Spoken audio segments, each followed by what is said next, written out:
আসসালামু আলাইকুম রহমতুল্লাহি ওয়া বারাকাতুহু। সম্মানিত দর্শক মণ্ডলী, আপনারা ইতিমধ্যে বুঝে ফেলেছেন যে আমি আপনাদের সঙ্গে আসলে কী বিষয়টি নিয়ে আজকে আলোচনা করতে চাচ্ছি।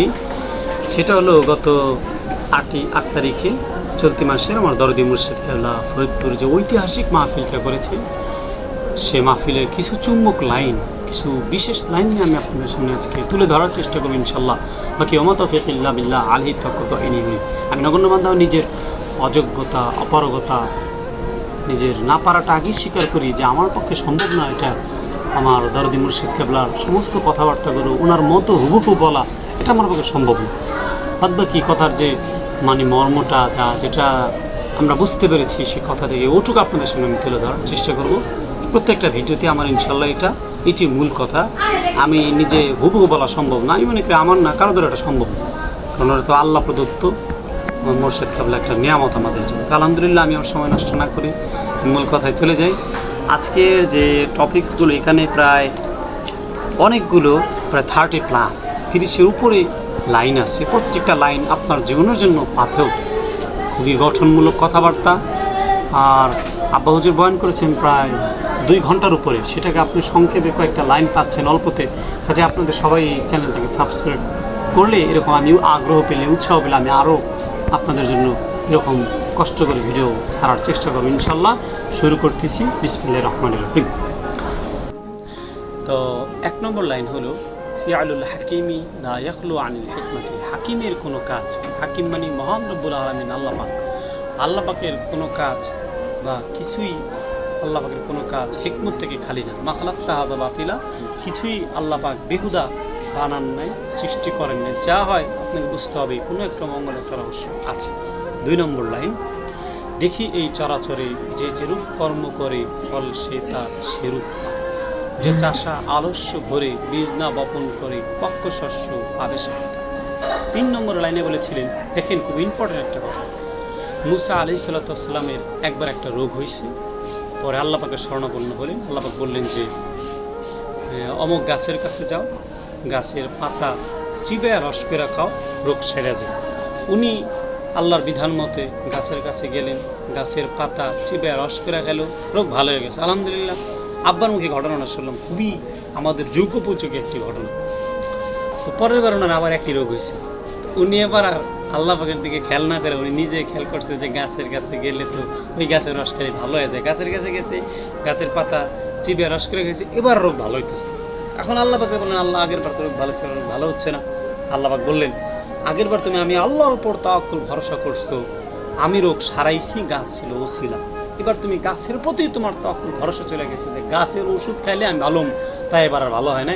আমি আল্লাহর ইশারা ছিল না।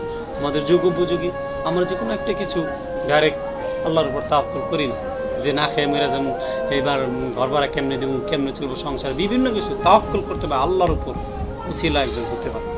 তারপরে 4 নম্বর লাইন, ভবিষ্যতে কোনো কাজ করতে গেলে ইনশাল্লাহ বলো না, তাহলে কাজে বরকত নষ্ট হয়ে যায়।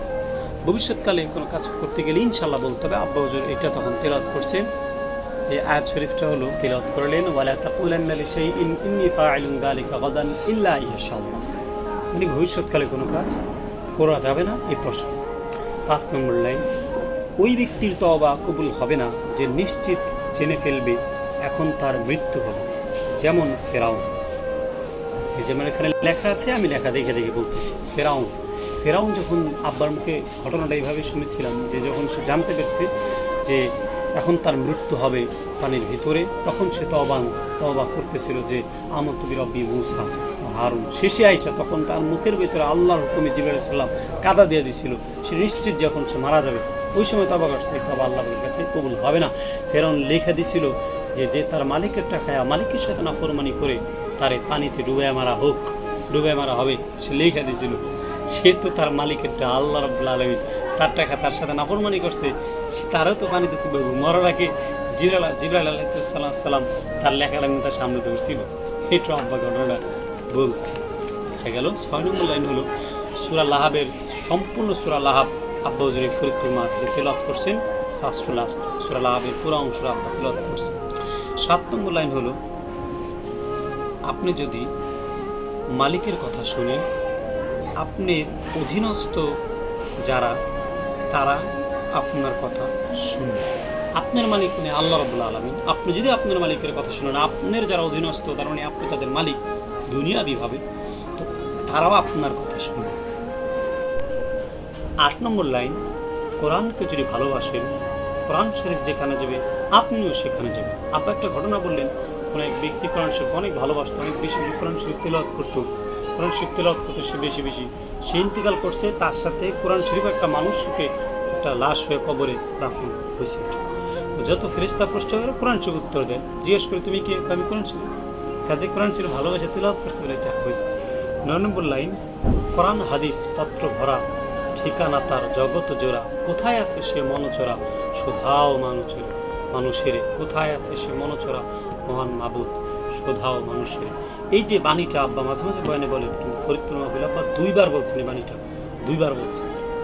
10, বন্ধু যদি পত্র লেখে, পত্রে কি আর বন্ধু থাকে, ঠিকানা দেয় যেন লিখিয়া রে।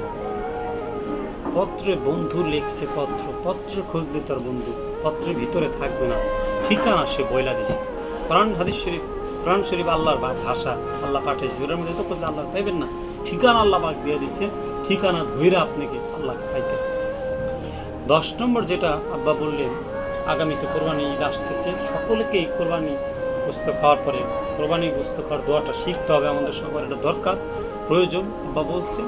এবং সেই দোয়াটা আব্বা বারবার বলছেন, মাহফিলে কয়েকবার বলছেন, দোয়াটা আমি বলি, আলহামদুলিল্লাহিল্লাযী হুয়া আশবাআনা ওয়া আনআমা আলাইনা ওয়া আফদাল। এই দোয়াটা কোরবানি গরু গোস্ত খাওয়ার দোয়া, এটা পড়তে হবে। গেল।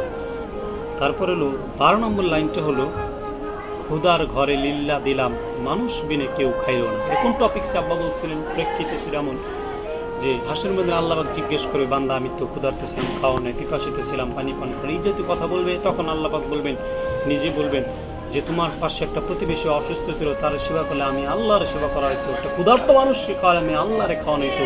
এই প্রেক্ষিতে আব্বা বলছিলেন, খোদার ঘরে লিল্লা দিলাম, মানুষ বিনে কেউ খাইল না।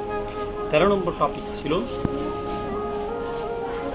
সেটা হলো সারা পৃথিবীতে 4 ভাবে ইসলামের কাজ হয়। 1 নম্বর হলো কওমি মাদ্রাসা, আলিয়া মাদ্রাসার মাধ্যমে ইসলামের কাজ হচ্ছে। 2 নম্বর তাবলিগের মাধ্যমে। 3 নম্বর ইসলামী আন্দোলন যারা করতেছে তাদের মাধ্যমে। 4 নম্বর হলো পীর মাশায়েখ বুজুর্গদের হক্কানি আল্লাহ ওলিদের খানকা, তাদের মজলিস খানকার মাধ্যমে ইসলামের কাজ হচ্ছে। 14 নম্বর লাইনটা হলো, কাগজে লেখা আগুনে আগুন ধরে না। কাগজে যতই আগুন লেখা আপনি খেরের পালায় দেন, আগুন ধরবে না। কাজেই যারা ফতুয়াবাজি মানুষকে ফতুয়া দেয়, সে দিলেই কিনা দেয় কি, তার ফতুয়া বললে একটা মানুষ ভালো হয়ে যাবে না, সে ফতুয়া দিলেই একটা মানুষ কাফের ভণ্ড ফাঁসি এগুলো হয়ে যাবে না। ফতুয়ার জায়গায় বাস্তবে একটা মানুষ যে তার ভিতরটা, সে আসলে তাই।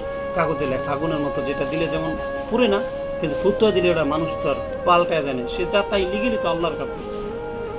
যারা 15 নম্বর লাইন, যারা আলাপ আলোচনা করে দরবারে খালি টেহা করে, তারা দরবারে 1 টাকাও দেয় না, আর যারা দেয় তারা কয় না।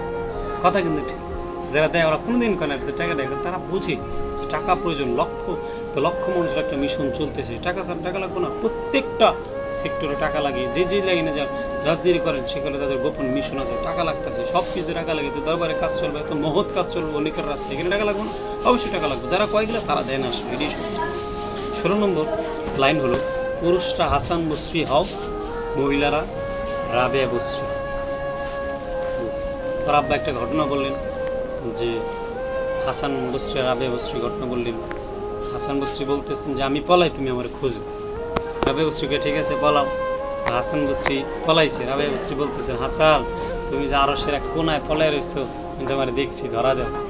হাসান বসরি আইসে বললেন, আমার দেখা লেছেন, উনি পলাইছিলাম বিন্দু হইয়া। হয় আমি হুবু আব্বার মতো বলতে পারতেছি না, উনি আমি যেরকম মনে আছে যেটুকু বলার চেষ্টা করতেছি। পরে হাসান বসরি বলতেছেন, এবার রাবেয়া বসরি তুমি বলো, আমি খুঁজি। রাবেয়া বসরি বলা হয়েছে, হাসান বসরি খুঁজে পাইতেছে না। পরে হাসান বসরি না পেরে, আমি পারলাম না, তুমি দেখা দাও, ধরা দাও। আসলো, কোথায় গেছো তোমার, আমি খুঁজা বানি আরস করেছিল কলম পৃথিবীতে কোথাও। আমার তুমি কোনোদিন খুঁজা পাইবা না, কারণ আমার ভিতরে যে বাতাসের অংশে আমি বাতাসে মিশে গেছি, পানির অংশে পানিতে, মাটির অংশে মাটিতে, আগুনের অংশে আগুনে, আব আতস খাক বাদ, 4টা অংশ আলাদা বিলীন হয়ে গেছে। কাজে আমি তো আর আমি ছিলাম না, কাজে কোনোদিন এটা পাওয়া যেত না। তারপরে আসুন, তারপরে যে টপিকস যেটা বলতেছি